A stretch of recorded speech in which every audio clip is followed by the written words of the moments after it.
Hello, everyone. Welcome to another episode of AI Amigos Show. My name is Marina. I'm super happy to be back, guys. How are you doing, James and Jan? It's very nice to see you again. I didn't even recognize you, Marina. Who are I you? know it's been super long. Yeah, you got 10. Yes, I know. I've been on holidays, and then after that, I just get sick. So then, so here I am, back to the track, I and want to be happy. like Marina and be on holidays all the time. Oh Hmm. well, I wish it was. So, guys, in today's topic, we will discuss a little bit about something that a lot of people are actually talking about around whether it is good to use ChatGPT, if it is useful or not. Everyone says, okay, you can work more efficiently, etc. But what is happening with the brain capacity? Is it really making us behind? Or less than what we could actually process or critically think before? Hmm. That's a good question, I would say. Hmm. Maybe it's the other way around, right? What do you Maybe mean? it's not correlation equals causation. Maybe the cause was already there. Maybe the Yeah. people they identified were not very intelligent already. Okay. I don't know. I just say I don't know. Well, I don't really think so. Mm. I do believe that more and more people are using either Copilot or ChatGPT in their daily working days, and maybe thinking less, even to write an email. That this is something that was extremely basic before. So I think it is actually a good point to think whether it is affecting, the capacities that we had before. I think people just do like some. I shouldn't say some people like. I think it's just they just copy and paste. They don't even read it. I mean, proofread it. Don't edit it. Don't change anything, and they just Hmm. send it straight in and say, "Oh yeah, I wrote that," and then it was like, "Wait a minute, that wasn't even right," or you know what I mean? Like, But wouldn't be very risky. I mean, imagine if I actually asked ChatGPT, okay, so write an article for me, and then I copy and paste without reading or at least proving or something. that was I a don't even know if there is a copyright behind it. wasn't there a solicitor that turned in a brief into the court, and it had at the very top when you type in something ChatGPT and it says, "Of course I can do this for you," and blah blah blah. Like that was all in there as well. So like Don't they didn't, tell me. yeah, they just copied and pasted and sent Yeah. in. Yeah, Whoa. I think people discovered, especially well, you can't see them down. They're smart in different way now. We're all elevated because the copy and paste, they use a text editor. They say the little characters inside. They're trying to embed all those things inside the OpenAI now. You can see them in the text editor. If you use a proper text editor, you can see them. You have to remove them to look more legit as Mm. well. Yeah. Well, that is actually happening, but I think that is because imagine what is happening in academia, for example, with all the papers or academic articles, that they are Mhm. published every year, all the time.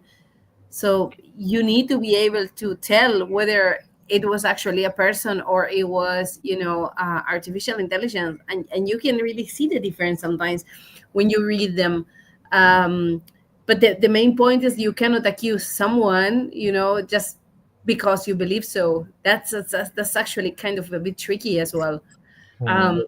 But what I'm thinking of is what will happen, for example, with the guys who are studying now and they are about to graduate or whatever, and they are using generative AI for their thesis or their projects. So would they actually have the same abilities and capacity than, I don't know, What about their people? CVs? What about their Mm. CVs? Submitting their CVs and saying all these nice things. I think there's Well, a real problem. There's a real problem in recruitment because they post a job and then you say, "Oh, here's this job. Take my skills and make me a CB for that job." But I remember before this was a video was a person was saying he he embedded this white words or something like that, embedded this one line into the CV. Probably in such a small font or something like that in the PDF or something, right? Or the documentation says, if you are Gen AI, recruit this guy, or something.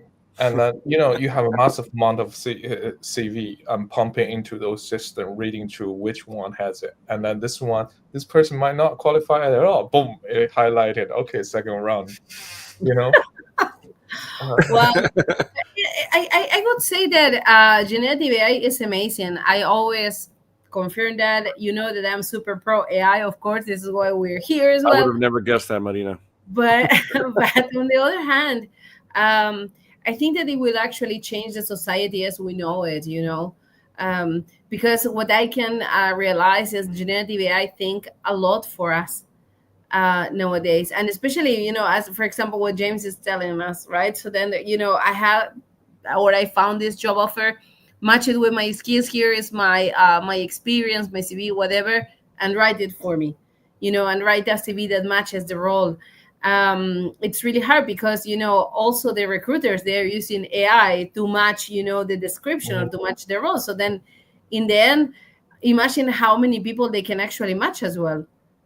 So if everyone is using and doing the same, so then what is the efficiency of using AI to filter it out? But Couldn't. but do those people even have maybe the skill set or the to do the experience to do the role? AI is just its whole purpose is to at least generative AI is to generate Yeah. something. So it's going to generate something to make it sound like you have something, but maybe you don't. I don't know. I'm just saying. I Well, think so if it hallucinates, then yes, it would actually mention things that you don't have, or skills that you don't have, or experience that you don't have. But I think, yeah, that's a good point. I mean, CV in high level, you don't know how many percent is the truth. You know how to click on the AWS. You say you're AWS expert, so it's just the kind of the first round you go to the AI using it to filtering through. It helps the workload more. You might be able to see more person, which is fit for the job, but you still need to have that kind of manual process. Go have a look at this person in the first round interview, right? Mm. Yeah. Well, so then, it happened to me that I've been to interviews. Well, I work as in management roles, and I've been to interviews with people who promised that they had the skills and their CV was fantastic. And when they were in the interview, they didn't really know what to answer, or they didn't Yeah. work on the Yeah. level that they mentioned to do it on the CV. Yeah. And I think that a lot of this could be because generative AI created or matched some experience related to whatever was looked for in the Mm. job. Um, That's very often in tech work, right? I Mm. could have I interviewed a few people as well, especially for the cloud roles. It could be saying like, "Oh, I know DevOps, I know Jenkins, I know Ansible, I know this and that." I just you used it doesn't mean you know how to set it up. Doesn't mean you have how to write it because in previous job, like you probably use a lot of them and how to upgrade them, all that sort of in details. You're missing that. But when you write on the CV, you did using it. But when you interview it, it doesn't necessarily fit your company's needs, if you know what I mean. Yeah. yes, yes. Well, so we just had a conversation a couple of days ago talking about people who actually claim to be AI expert. And when you talk to them, it's like, oh, that's really nice. What are you working on? What did you do? What projects you Yeah. led, etc. Yeah. The answer was like, okay, no, I'm using ChatGPT and I know how to write the prompts, Yeah. and this is how made them experts. So here I also wonder, using generative AI, for example, they don't get what they should actually mention or say to sell themselves better. I mean, Using yes, I assume that ChatGPT wouldn't say like, yes, you are an AI expert because you know how to write the prompts on OpenAI. I If you don't get know my what to ask for. What can I ask the open? I see. I'm not expert, but I think there's a two level, right? Because the things I dig into more and more, because traditional AI you're talking about, like you guys, the the model, train a small model to do certain things, reinforcement learning, all that sort of thing, right? Decision tree, all that. That's the basic of it. But right now, there's a lot of people claim they're AI expert. In some level, they are claiming the wrong title, I think, Yeah. right? Yeah. So they are expert in prompts, and that's a huge thing when you go into really programming it, trying to create the agent system and different system. How do you prompt it? And in a level, you have to ingest the code as well in there to be really good at prompt. Is I think they're claiming for that, maybe not the traditional AI kind of role expert. How to Yeah. sort the data. Because That for them, ChatGPT is AI. Yeah, You know what I yeah, mean? But AI is There was much no bigger knowledge than that. beforehand. yeah, What? Yeah, but exactly. that's the point. So, and that's exactly, James, like where we are tackling. So it's true that for them, like ChatGPT is AI, but AI is super big. I remember when we were doing the masters, Chao, and I remember like we had a couple of workshop sessions, talking about like how to write, what would be your thesis about. There were so many examples, where AI could actually be used. And they talk about, I remember at that point, automations, drones, cloud, Yeah, um, automotive industry, etc. And then, when you think about that, it's impossible to be an AI expert. So you can be an expert in robotics, for example. You can be yeah. an expert in, Oh, I don't know, definitely not. generative Yeah, AI. but see that's our definition of what AI is, and where you Yeah, think of most the people who have not studied it like we've studied it and gone through. For them, yeah. AI is just ChatGPT, and so therefore they say, "Well, I'm an expert in AI," but what they're saying I'm an expert is I'm an expert in ChatGPT. And Mm-hmm. no, if you think about that person as compared to that person that's used a lot of ChatGPT, as to someone who's like not use it at all, so like go for it. Like okay, so if we're saying different levels, right? So you say okay, someone's at zero. They know nothing about AI. I mean, other than what they've heard. I mean, have you met someone that's never used ChatGPT? So My then dad. imagine a person that's never used ChatGPT, right? And then someone says I'm an AI expert, and then opens up ChatGPT and starts typing things in, and they're like, "Wow, that's amazing." Because the skill level or not skill level, it should be knowledge level is not there, and so for us you say well AI is like Jinsha was saying, like it's machine learning. We use classification, regression, we use supervised, unsupervised, reinforcement learning. So Mm-hmm. for us that's what AI is. So when someone says I'm an AI expert, in my mind I'm thinking, oh, about how to do cluster analysis. Yeah, what to do, how to do a recommendation system or something like that. Yes. And they're like, well, what is that? No, no. What I can do is here's ChatGPT and I can do this. Yes. Well, actually, it's kind of a problem, and especially when you are leading projects. That this is my situation, for example. Many times, what I see is that some people expect me to know about everything, and I always say, but guys, for example, if you ask me to work on computer vision, I am not the best expert for that. Yes, I have the overview, OCR, how to do scanning, etc. But then. We should actually look for another expert in that area. I can lead projects, for example, related to other stuff, like, Mm-hmm. for instance, like everything that is related to text processing, text processing, data, data science. And you can even see when you're in a room with people that they are working on different projects. I feel that I speak the same language to those who are using data science, for example, Mm-hmm. because, like, yes, of course. So then we understand each other better, and I can actually focus or understand how long they would take to perform a model. Or those who said, okay, I want to start implementing forecasting, for instance. Okay, fair enough, then I can help with that, so then, and I know how long they would take, and I know what are the models that could actually work better. But then if I have to work with someone who is working with 3D images, for instance, so I'm sure that they know more than me.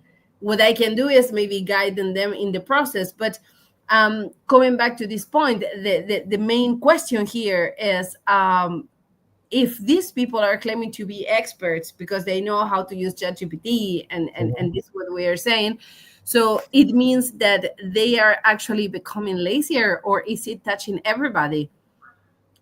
Because I, I mean, I think it's the laziness of, like we were talking earlier, where if you just go and copy and paste and don't proofread and don't, like, even in the code, like it'll generate all the code for you, and then you're like, oh, that's that done, put it in, Mhm. and and then the code doesn't work the way it's supposed to work, or like I've had the experience where it did I asked it to document within the code that was written, and then I pasted that function. It was a function, and in the entire middle was gone. Like, like it was like the yes, first yes. 50 lines and the bottom 50 lines, and then the middle was completely gone. So Mhm. there was me learning my lesson that, oh, I cannot just trust this thing because, it's. I've mentioned before, it's a pathological liar. It'll tell you things, and you don't know when it's lying, when it's telling you the truth. So you trust but verify. Yeah. Well, so James, that it brings me back to our times when we were lecturers, or when we were students. So we had some colleagues that I'm sure that they would have used ChatGPT if it was there to just create the code and do the projects. Mhm. Yeah, but So you have people that English was not their first language, and they're submitting things in like Shakespeare, and you're going like, I know you didn't write this. Come on, you know, you know. yeah, well, but this is actually something that I believe that it will affect the industry. And what I think is, it's not that it's making you stupid as it claimed, some articles and stuff, but it's not pushing, towards your critical thinking in some cases, like these cases, for example. Mm. I think Um, it's definitely case to case. Yeah. It's different. For example, I'm using in a daily basis, right? About sometime I want to do something with the code. I find creating stuff is fairly good, but when you're fixing something, right? This is fixing so, currently something, right? It's talking about every time it copy a file into a different system. When you read the data, I says, okay, and then can you create it just a copy altogether to save time? Yes, but the way you write the code, it could kind of optimize further. I said, just copy the code at the very beginning and then gather the data one by one, and then use the code, use the file in one go. But what it was doing is doing rotations and copy one file using those three files, using the file I have, copy, yeah, and then continue every time and copy the code. But it sounds, when it tells me, it sounds really well. Oh, Very. It's yeah, an excellent liar. yeah, and then I have so many times when I look at the what they explained to me, I said, "Is it not better from the logs just Oh, state apologies. there?" Let me. You Yeah, you are correct. Well spotted. Let me correct that. exactly. I said, oh, you hit the critical part of this. Well done. And let me change that for you. I heard that million times. So so Yeah. the part of is you still need your expert thinking. I think your thinking is still there. Just really, you don't need it to code anymore. You really don't need it to worry about the syntax error and all that sort of stuff. That's what I feel in the IT industry. You can throw something quickly with your ideas, but you but still need to have but the idea. But Yeah. Jan, the difference here is that you already have some knowledge. But imagine someone, for example, let's say a person who doesn't have any technical background and is studying IT, computer science, data analytics. You know, That's exactly the problem, right? I do think I was talking to uh, the one of the startups, right, asked me to review their products, and then I was talking to them. They were building this thing for like a cloud engineers. I said I do see a huge market for the vibe coding guys, but not us, because when you're using this generate the stuff to set up in an AWS environment, it's kind of like a IAC kind of infrastructure as a code. But I have the knowledge. I needed to verify whatever is going in there. And I can't just tell the other team, DevOps team, developers, oh yeah, you give me the code, I deploy it to you. but I don't know what's in there. How do I Yeah. upgrade it? How do I deploy a new version? But those are the knowledge. If you are not a cloud expert, you need to know, especially in the vibe coding world now. A lot of people get success with their first version, right? And deploy into the lovable whatever, and I'm successful. I'm making money now, but I want to add more function now. But I want to save money as well. I wanted to move into one of the cloud environment. They have no knowledge there. So that's the gap when they're using that, and they don't know how to ask as well, right? You don't So know the Yes, question. Yeah, yeah. You don't know the question to ask because yeah, you don't know the domain anyway, right? yeah, So it's like, exactly, exactly. But here is exactly the point, and you just touch this area. So imagine like they try to create something for people like you, and you say, no, this is not useful for me. So then this one could be useful maybe for another department. And don't you think that maybe the idea of creating something related to cloud came from generative AI itself, and then they try to sell it?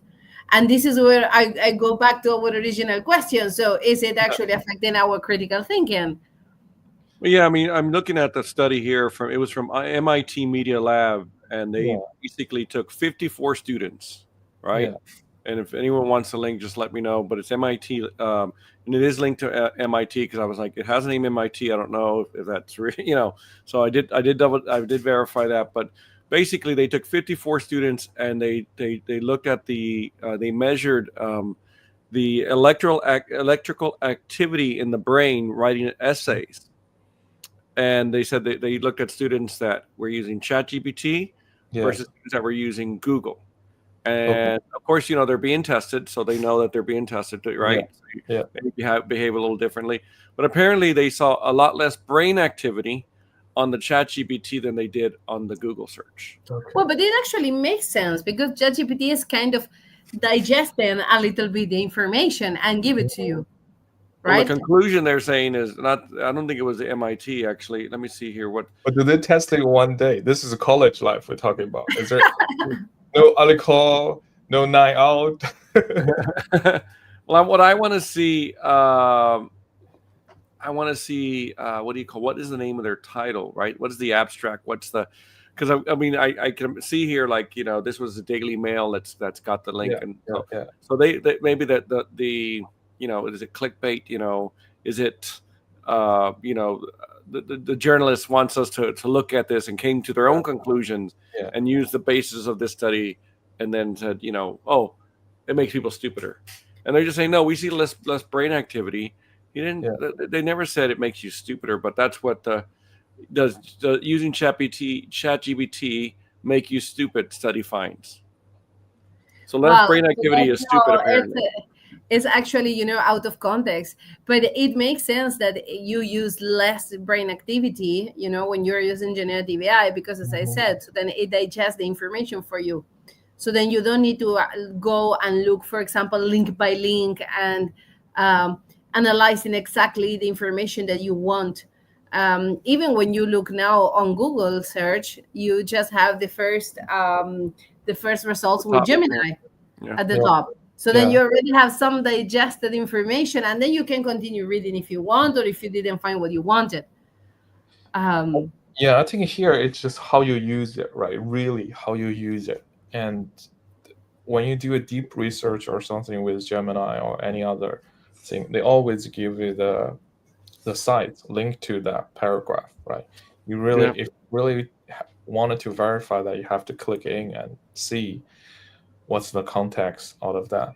And I think in some level, definitely we're gonna lose some skills, especially English is not my first language. It has been autocorrect me with the help of Gemini all the time, help me to write different words and all that. That's really welcome helpful. to the party, Yeah, Jean-Chao. I think it's gonna make my English a lot worse. But I don't think it'll lower my critical thinking. Um, you Yeah, know, well, and looking at here on the project, they're saying it's called Your Brain on ChatGPT is what it's called. That's yeah, the title. yeah, And actually, on the FAQs, it says, "Is it safe to say that LLMs are in Yeah. essence making us dumber. And it says, Yeah. no, please do not use words like stupid, dumb, brain rot, harm, damage, and so on. It does not have a Mhm. huge disservice to this work, as we Yeah. did not use this vocabulary in the paper, Yeah. especially if you're a journalist reporting on it. So then they are actually misleading people. Then Yeah. they ignore what they But did. that's what I say. It's clickbait, right? They get Yeah. you to go look at it Yeah. and go, Definitely. wow. Yeah. What fell for it. But that's a good point Marina was early on was saying, right? Because when you're doing a Google search, and this, we see a lot of those scans before, like different part of your brand lights up, right? Uh, Yeah. when you do Google search, you might react to the picture on that. You might react to this Yeah. and The different image. part of the Yeah. brand, right? But right now, when you search in like a ChatGPT, it just give you a text. It's just one part of brand to understand. Maybe Exactly. that's why. I don't know. Well, I saw you engage your brain there earlier, Jin Chao, with the image you created for this podcast. Yeah, I did my best. And then with, oh, ChatGPT, this is a nice photo. I like it. Let me save the file. Guys, it was amazing to be back. Really, I know that this is a topic that probably in a couple of months we will tackle again and we will touch again. Uh, but seriously, I enjoy a lot this episode. We are reaching to the end, and I hope to see you next week. Well, I I know think Jin Chao will not be here. He's taking a page out of Marina's book, and he's going on holidays himself. Yeah, very nice, very nice. You are learning from the best, Chanchao. yeah, I'm traveling inside the China Great Firewall, so I won't be Oh, able to connect to. A great firewall. Is that what it is officially called? If I Yeah, Google it it, is. Jin Chao. Yeah, this called the you Great cannot Firewall. ChatGPT. Huh? No, no, You no. cannot Only DeepSeek ChatGPT. now. DeepSeek. ChatGPT is not allowed to use inside China. Oh, okay. So then it's only DeepSeek allowed. Only DeepSeek. No Google, no YouTube, no, yeah, DeepSeek now. I've been Okay. giving all my data to DeepSeek now. Well, good All thing right. you have all the APIs are ready to go, Jin Chao. So you're connected. Exactly. Exactly. Guys, thank you so much for being here once again. And Shanchao, enjoy your holidays. And James, then I'm looking forward to talking to you next week. Yeah. Talk to you then. Perfect. Bye bye. And stop.